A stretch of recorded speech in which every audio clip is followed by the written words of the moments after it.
Hi, this is Mark Williams. I'm a local Houston broker realtor. I want to talk with you today a little bit about an area that I got a special interest in. It's the southwest section of Timbergrove.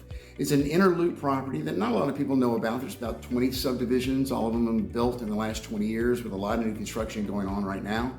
It actually used to be an industrial warehouse area and it's being converted. It's a great place to take a look if you want to live inside the loop but don't want to spend all the money that you could possibly spend. It's close, it's convenient, it's in town, it's right up against the Heights. I think it would be ideal if you're looking for something in town for less than $700,000. Give me a call, I'd be glad to say that. And if you're looking to sell, give me a call as well. It's a little bit of a unique proposition. You've lived there, you know how great the neighborhood is, and I'd like to help you figure out how to get your house in the right view of other people who might be looking for something like you're selling. It's great to talk with you. We'll be back soon.